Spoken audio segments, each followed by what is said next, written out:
So let's dive into this session. We are going to be talking about exploring and unlocking the potential of ChatGPT for language teaching. My name is Josh Goldsmith, and I'm the Geek in Chief over at AI Language Club. I'll mention it a little bit more in a second. And I've got a lot in store for this session. So first of all, hello, everybody. Great to see everyone introducing themselves in the chat. This session is going to be really interactive, so keep the ideas and comments and questions coming. What I hope to show you is how you can bring a little bit of AI magic to your language learning and teaching. And we'll cover why you might want to use AI for language learning, and then we'll dive into lots of examples. So how you can get AI to create language learning materials, use AI as a language partner or a tutor, and even play some games with AI. So lots of fun stuff in store for the next half hour. A little bit of housekeeping. Please keep the ideas coming in the live chat box and use the Q&A for your questions. I'll be trying to answer them as we go along, but we've got a lot of people here, so I'll do my best. You can also tag me at TechForward. That's one of the companies I run. More on that in a sec. On Facebook, Twitter/X, Instagram, or LinkedIn. And we've got a free training that goes into more detail about what I'm covering today, called How AI Can Boost Your Language Learning, at AI Language Club. All right, so a poll to break the ice. What is your experience using AI for language teaching? Please type A, B, C, or D in the chat, not the Q&A, in the chat. And the options are A, I've never tried it. Where do I start? B, I've dabbled with a tool or two. C, I've got one or two prompts or apps that I use regularly. And D, I'm a pro and use several tools to help my students practice every day. And the answers are coming in fast and furious. And I think we've got a little bit of everything. So for those of you who have never tried it or dabbled with a tool or two, you will get a lot of ideas. And for those of you who are already pros, I hope I can show you a few tweaks to your prompts, things you might not have thought of for bringing AI into your planning and into your classrooms. Before we go there, a little bit of background. First of all, I'm Josh. I'm a professional interpreter and translator and teacher and tech geek.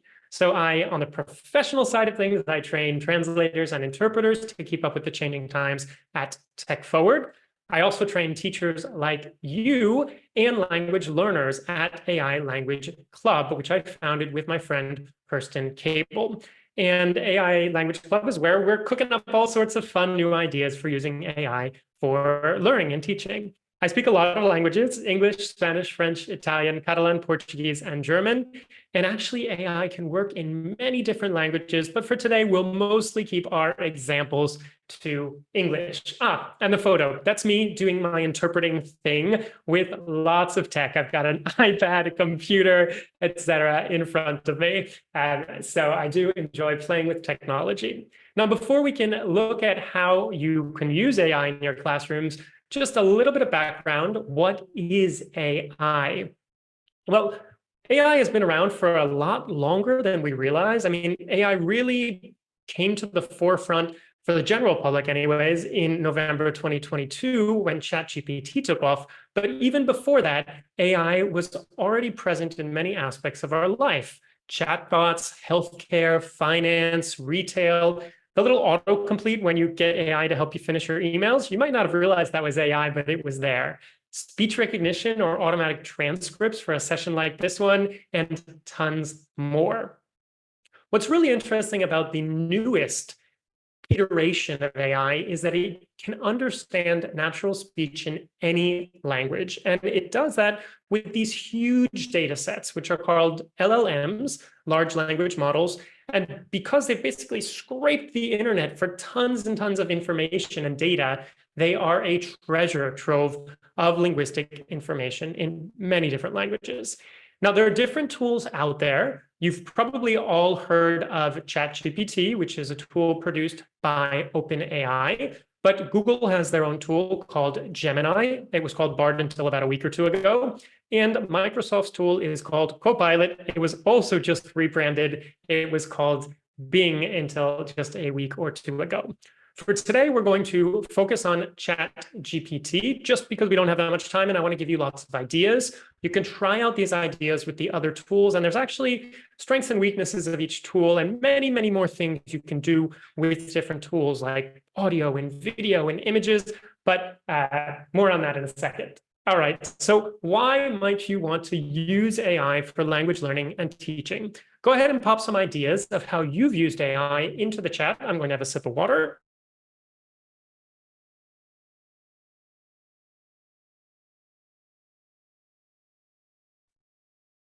Lesson planning, practicing grammar with examples, preparing examples, generating ideas, illustrating presentations, inventing scenarios, getting innovative ideas, generating quizzes.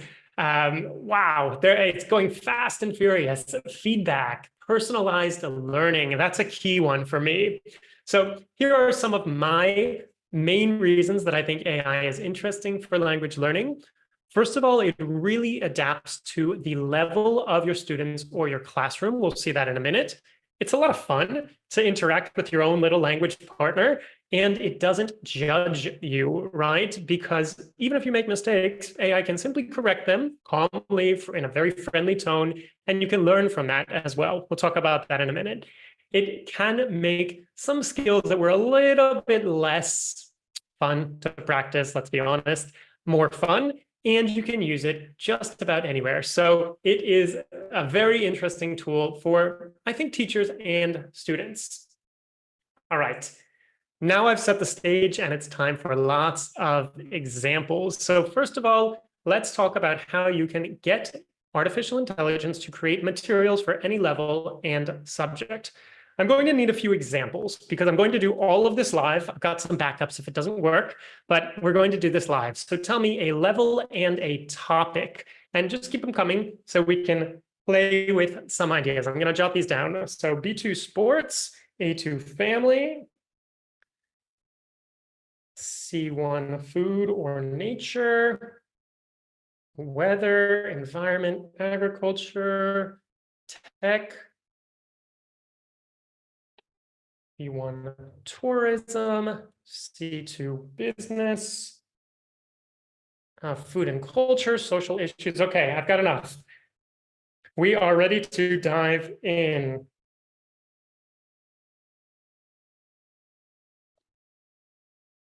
So I'm just going to head on over to ChatGPT, the tool we're using for this today.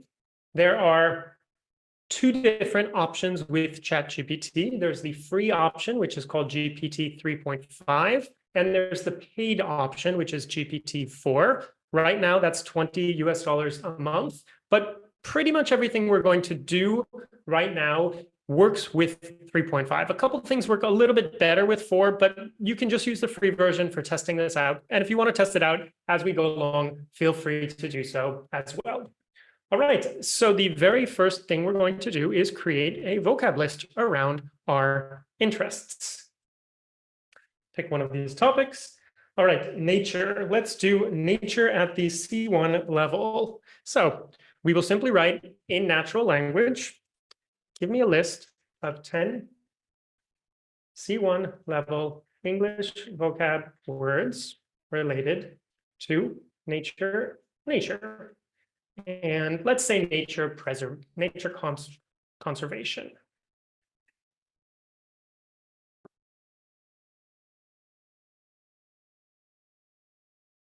And here we go. We've got some really good words: biodiversity, sustainability, conservation, ecological, habitat, reforestation, wilderness, erosion, endangered, and stewardship. A great starting point. I said 10 words. You can ask for as many as you want. Really, in your prompt, you want to be very specific. So ask for 10 or ask for 20 or ask for however many you want. And you'll see ChatGPT also gave us some definitions, which can be a good place for looking for more vocab that might be useful for your students for practicing, right? This little play button I've got here is actually just a plugin. Let me turn it off. I had turned it off before. This is a pretty cool plugin that will read out loud to you, but I've turned it off for now just so we don't get distracted. All right, good words, but how do we actually use these words in context, right? Because vocab is useful, but it's better to have some context for using them. So let's ask ChatGPT, give me an example sentence showing how to use each of these words in context. One thing that I recommend, just to make it a little bit easier to read, is to ask it to turn this into a table. Please present this as a 2-column table.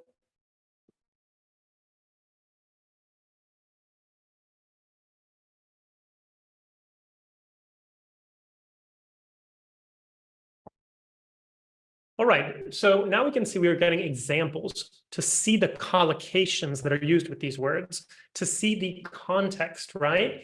An impressive array of biodiversity, right? Committed to sustainability. And one of you was asking, how reliable is this? Well, it's pulling from a really big data set.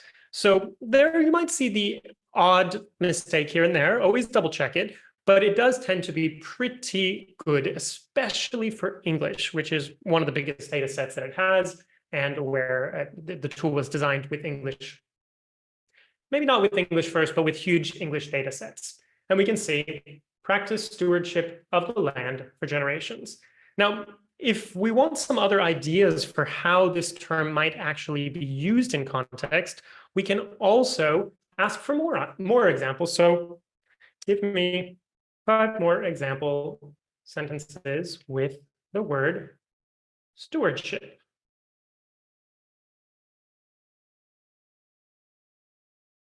Right? Recognize for its exceptional stewardship, embrace our role of stewardship. Maybe that one sounds a little strange to me. Again, check it. Government's lack of stewardship over the national parks, etc., etc. And even some interesting collocations like environmental stewardship. If you think it would be helpful, not everybody likes to work with this, but I just wanted to mention that it is possible to also get translations into other languages. So add, let's just say French, translations of the terms from the table above as a new column. Now, this actually requires it to go back a little bit before, but ChatGPT is iterative, so it can follow the whole conversation, so it should be able to do this just fine.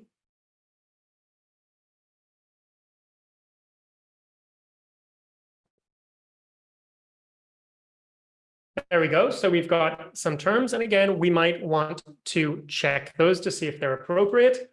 Some of them look okay to me. Some of them look like they could use a little bit of work, but it could just be a nice, helpful starting point for your students, perhaps even an opportunity for discussion in the classroom. Is gestion the best translation for stewardship, or is there something else that would be better? All right, so we have created a list of vocab. We've seen some examples. We've seen more examples of certain terms. And actually, let me just show you, we can even ask for example, verbs that would go with something, right? So let's just ask, in this context, what verbs could come before sustainability? Give me 5 options and example sentences showing each one. So again, I'm not just saying give me some options, but I actually want to see the words in context. And I think that this can be really helpful for learning. Right? Promote sustainability, ensure sustainability, advocate for sustainability, achieve sustainability, and embrace sustainability. Now, this is obviously at the C1-ish level, but for our next example, let's take it a little bit easier to a lower level. Now I'd like to create some materials around our interests. Let's start with a recipe. What is some type of food you would like to know how to cook? I'll just create a new conversation, drop it in the chat.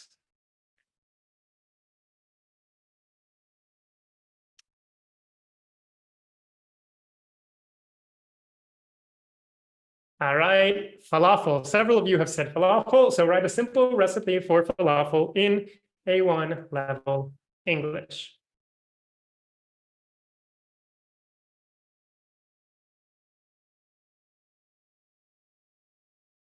So we've got a list of ingredients.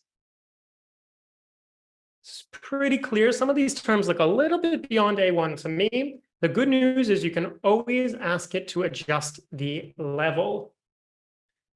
This is a little complicated. You don't have to say that. I'm just saying it for fun. Please make it simpler. Again, we're the experts, we're the teachers, so we can come in and make it a little bit easier. And now I think it's closer to A1. Obviously, there is some cooking related vocabulary that maybe you don't get to in A1, right?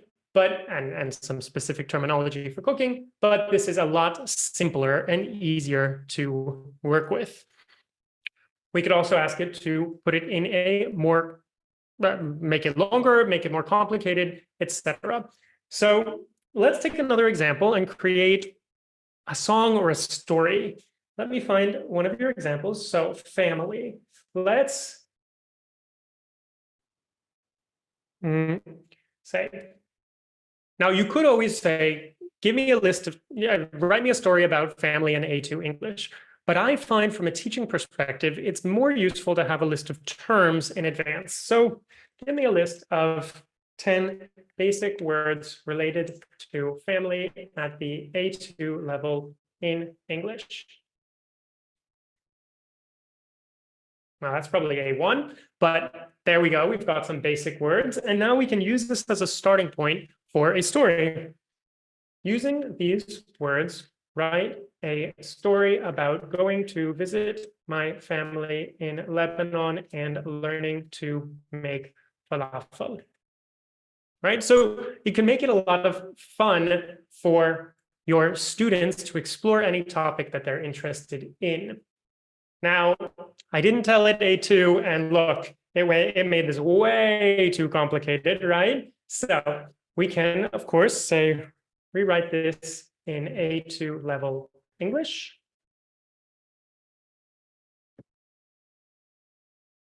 That's certainly closer to A2. And then if there's something you're not all that sure about, you can also ask ChatGPT for a definition. Let's say your student doesn't know the word childhood. They could say, what does childhood mean?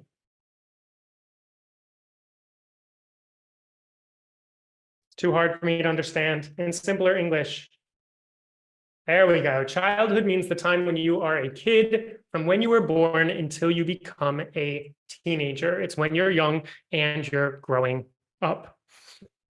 And I've shown you, you can use this for a story, a recipe, but you can also write songs and so on for this. All right, let's dive into some examples of how we can use AI as a language tutor. The first one I'd like to show you is a prompt called the act as prompt. The act as prompt, basically you tell ChatGPT what you want it to act like. So you can tell it to be a language tutor, you can tell it to be a language teacher, you can tell it to be a professional copywriter to get examples of different types of texts. So we're going to say, let me just pull up my prompt so I can copy and paste it. Act as a language tutor.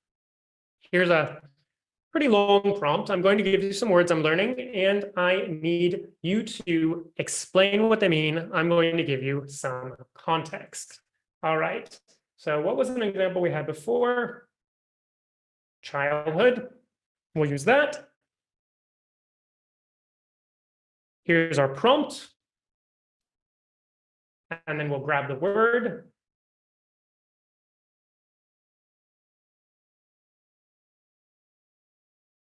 Type it in, and the context. Right? And so you can also use this to help understand what words mean, their meanings, get lots of examples really easily for your students, and even get explanations.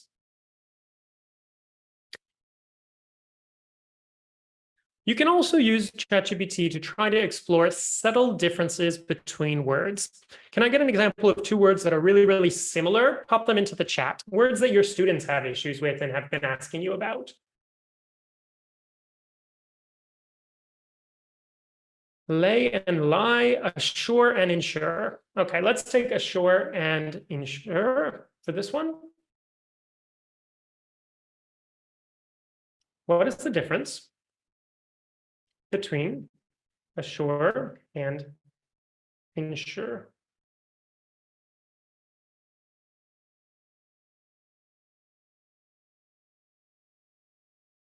And you can actually get real examples, right? This is pulling them from this huge database of all these examples in English that are basically the internet to tell you, right? Assure means tell somebody something positively or confidently to dispel any doubts. And ensure means make certain something will occur or be the case. And you could use this as a starting point for generating exercises as well. For example, can you create a 5-question test where I have to pick which word is correct, ensure or assure, write the sentences, and you have to be very specific in what you tell it. And do not tell me which answer is correct. Present, right? Instead, let's try this. This might be enough. There we go. So we have used AI to generate a little exam. And of course, we could use, as the teacher, read through it, check it, see how well this works. There's a lot more you can use it for to create different quizzes. Actually, this is one of the lessons we're releasing in AI Language Club next month, which is all sorts of different ways to create quizzes, fill in the blank, multiple choice, rejumbling the order of things, reading comprehension, all sorts of quizzes just like that. You can also use AI to explore idioms. What's an idiom that maybe you've been teaching your students or that might be tricky? I see a lot of wows. I'm glad to see that you're finding this interesting. How about an idiom? All right, the first one I saw was, what does the idiom piece of cake mean? Right? The idiom piece of cake is used to describe something that is very easy or simple to do. It implies that a situation requires little effort. So when someone says it's a piece of cake, they mean this. Give me 5 example sentences with this idiom. Don't worry about the math problem. It's a piece of cake.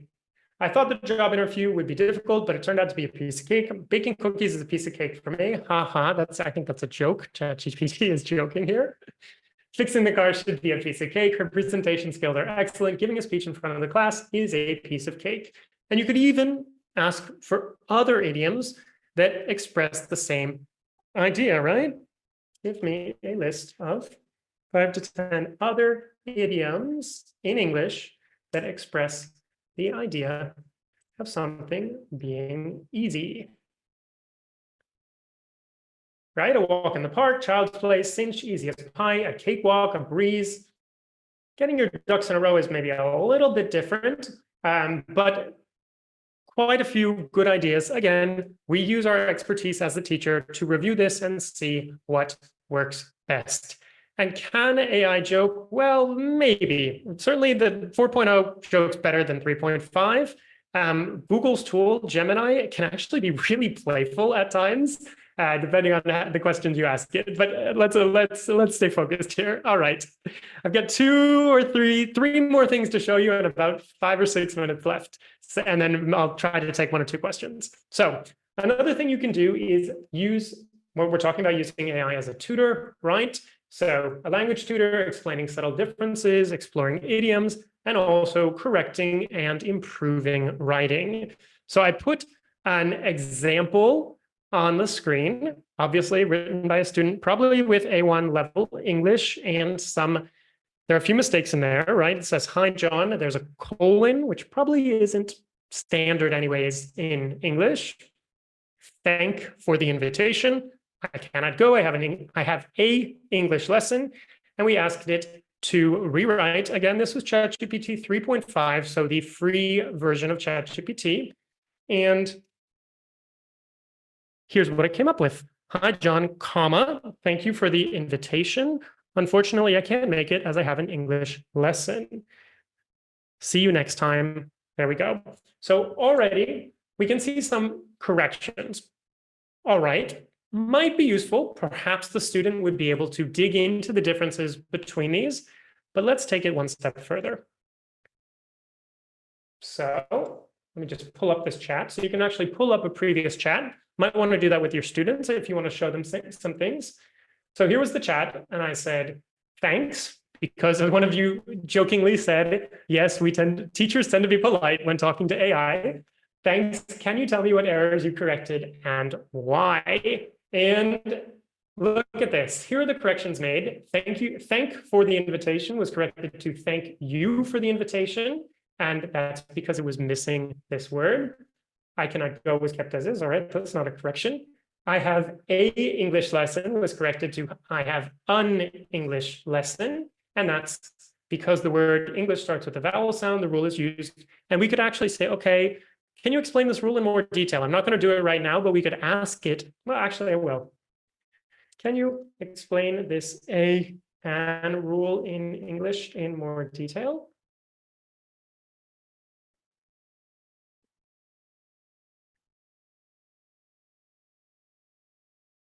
All right, so this is a nice start, but this might be really hard for your A1 or A2 level students, right? Where it's saying something like, use before singular count nouns based on phonetics rather than spelling. One other little trick is, this is not my typing, this is AI typing. One other little trick, oh my gosh, exceptions and special cases, is this little thing. We actually just put out a tutorial on this called Explain Like I'm 5. Can you explain this? Like I'm 5, like I'm 12 for A1 level learners, for, let's say, for middle school at a middle school level for 10-year-olds. Olds. It doesn't matter, there was a little typo, but look at this. Imagine A and N as tiny words we use before other words. That's something that a 10-year-old definitely could understand, right? And then some more examples about when you might want to use it. And now it's just saying things like vowel sound, consonant. It's not saying looking at the phonetics, the rules are more phonetics than other things, right? So pretty neat. All right, 2 more I wanted to cover. Using AI to prepare for speaking exercises. So you can, oh, this is 4, it switched over to GPT-4. You can see there's a little bit more bold and formatting in GPT-4. All right, so let me pull one of our other topics we had. Social issues. All right, let's talk about aging as a social issue. Okay, so I'm going to say, here's my prompt. I am, ooh, it's not going to work if I don't fill in the details. I am an English learner at level C1, C2, preparing for a conversation with my tutor. I'd love to talk to them about aging. Can you help me come up with a list of conversation starter questions? Oops. It's a little stuck from what we did before. I'm just going to start a new conversation. There we go.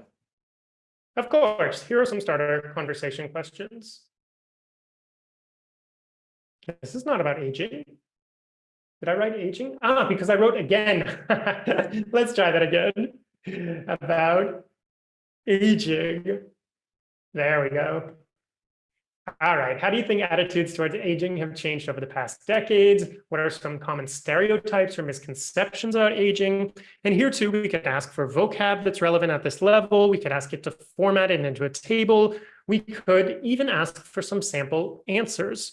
Here's a little trick I learned from Kirsten, who runs AI Language Club with me. So repeat the first 5 questions from the list of questions above and give me a 20-word sample answer. And here we go. This could be a great starting point for students to get an idea of how they could have a conversation. You can also use AI to craft dialogues. You can actually have back and forth conversations, but I'm running out of time, so I'm not going to say that. One last one that's just a lot of fun is getting AI to play 20 questions. So I promised a game, here's a game. Can we play 20 questions? Sure, I'd be happy. Go ahead and start by thinking of something, and I'll try to guess what it is by asking up to 20 yes or no questions. I'm going to think of a toaster. Ready? Is the thing you're thinking of alive? No. Is the thing you're thinking of an object? Yes, etc. I'm not going to play the whole game right now. Obviously, you can flip this different ways, depending on your student's level. You can have them be the person who is answering or the person who's asking questions. Okay, so that was quite a sprint through ideas. I just want to tell you a few other things you might find interesting. So again, tip of the iceberg, I've been exploring this in AI Language Club, where we're sharing new tips every week for playing with AI, and you might be able to use it in your classrooms. It's really inexpensive as well. That's not the point of today's session, but just so you know, reading, writing, unpacking literature, creating quizzes in seconds, speaking, listening, learning about pronunciation, having spoken conversations with AI, picking up your cell phone and chatting, working on grammar, exploring culture, right? We did a little bit of food, but there's a lot more that you can dig into there. Even using AI on the go, working with song lyrics, images, playing adventure games, even getting it to write songs for you. Lots of fun stuff. So I'm happy to answer a question or two in the time remaining. I would also be thrilled to see some of you at AI Language Club. We're actually doing a free preview week next week, so you can see some of the stuff we've got. Head on over to AI Language Club and you can learn more about it. But most importantly, I just hope I've shown you some ideas for how you might be able to use AI to flesh out your classes, to explore, and so on. Do we have time for one quick question, Emily? Hi, Josh. Hello. Such an amazing, inspiring session. You have definitely inspired me to, experiment more with the tools. There are loads of questions in here. One of them was about, wait a second. Let's get it. One of them is about what's your take on possible intellectual property issues related to the creation of materials such as reading and messages. It was quite interesting. It is quite interesting. It's not a question I can answer in 30 seconds. It's a big question. Some of you will know that, for example, OpenAI has been licensing content now from some news outlets. Some news outlets have sued AI companies for their use of materials. The same is the case for literature. It's a very big and thorny issue that I personally cannot solve right now or answer in 25 seconds. Yeah. But the long and the short of it is it'll be a really interesting terrain to explore. And there's more and more attempts to create legislation to protect our work and our intellectual property. In the EU, there's the AI Act, which has just been approved and will come into force in about 2 years. And that will also do things to try to ensure that we're using these tools in the safest possible manner while respecting IP. Thank you for sharing it. Someone also asked about how reliable is the information provided in ChatGPT? That's a good question. So for anything related to current affairs, the free version of ChatGPT is not the right tool to use because the free version of ChatGPT uses a data set with a cutoff point. It's been changing a little bit, but basically it's always at least a year out of date. Now with the paid version, you have access to that. With other AI tools like Gemini, Google's tool, or Copilot, Microsoft's tool, you can get more up-to-date information. And you can also use them to, for example, pull up a news article and use AI to understand it as you're reading along. So for that kind of thing, I think that it would be more reliable. In terms of looking at language itself, AI tends to be pretty reliable, obviously not necessarily for the terms that are just being coined now, but even a term like snap, like oh shucks, was in that list before. So it's because it has this incredibly large data set that it tends to be pretty good but not perfect. And that varies from language to language as well. But even for smaller languages, I've been very surprised by the quality of these tools. So Josh, thank you so much for joining us and delivering your invaluable knowledge on this theme. And I hope to see you more and more in the next webinar. So thank you for being here.